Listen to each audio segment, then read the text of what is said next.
Assalamualaikum warahmatullahi wabarakatuh. Kaifa halukum ayyatullab? Semoga bikhair, baik-baik semua.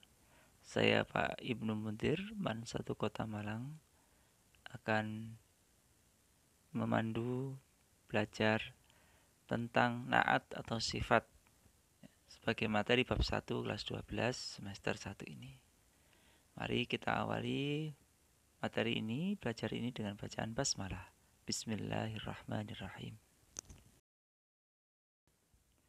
Naat adalah tapi atau kata yang ikut yang menyifati isim sebelumnya.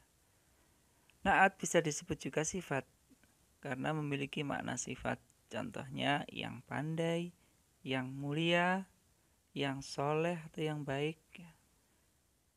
Tetapi dalam bahasa Arab nanti akan dibedakan antara yang mudzakkar dan muannas. Jadi untuk posisinya adalah man'ut atau yang disifati dulu baru naatnya. Contohnya mahirun yang pandai, tolibun mahirun siswa laki-laki yang pandai.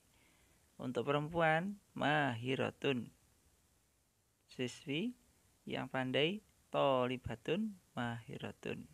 Begitu. Selanjutnya kita akan membahas ketentuan-ketentuan naat. Ya, Ustaz singkat dengan niat. N-I-A-T. N, nau, I, i'rab, A, adat, ta, T, ta'yin. Ya. Penjelasannya berikut.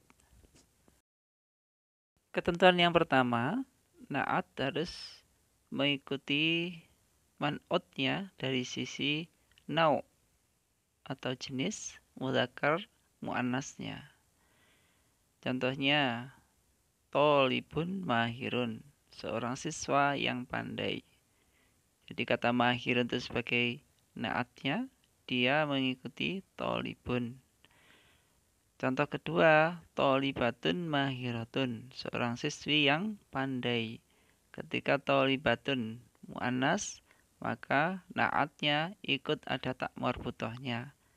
Keluar tak marbutohnya di mahiratun. Tolibatun mahiratun.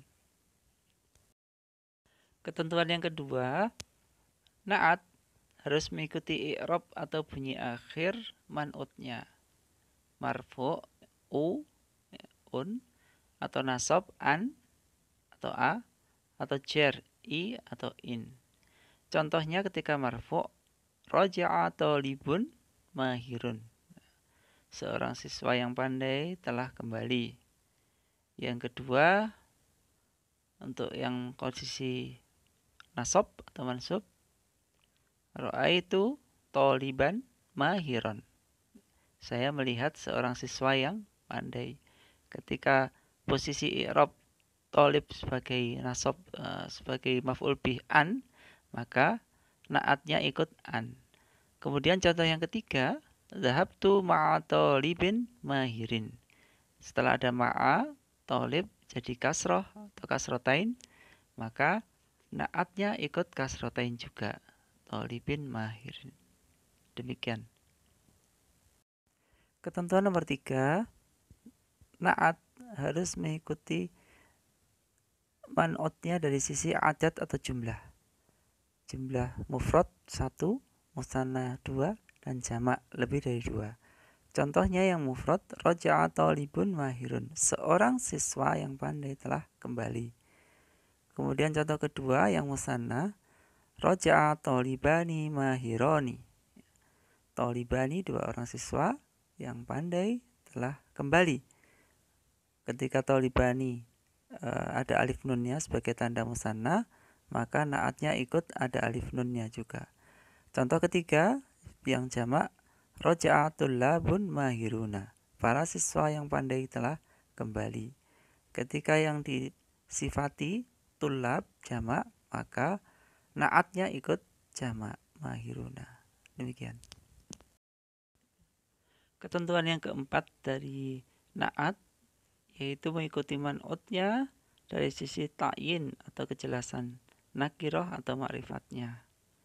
Contoh yang nakiroh, roja'a talibun mahirun. Ya, bertanwin ya, tanda nakiroh.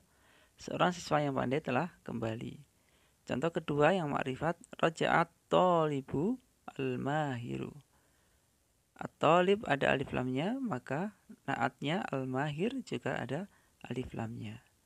Demikian untuk ketentuan nomor 4. Dari pembahasan tadi dapat kita simpulkan yang pertama, naat adalah isim yang mensifati kata sebelumnya.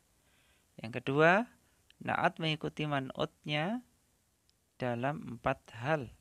Nau' atau jenis, i'rab, bunyi akhir, adat, hitungan, ta'yin, kejelasan. Yang kita singkat dengan niat. N-I-A-T. Demikian, mudah-mudahan bermanfaat. Kita akhiri dengan bacaan hamdalah. Alhamdulillahirabbil alamin. Kurang lebihnya mohon maaf. Wassalamualaikum warahmatullahi wabarakatuh.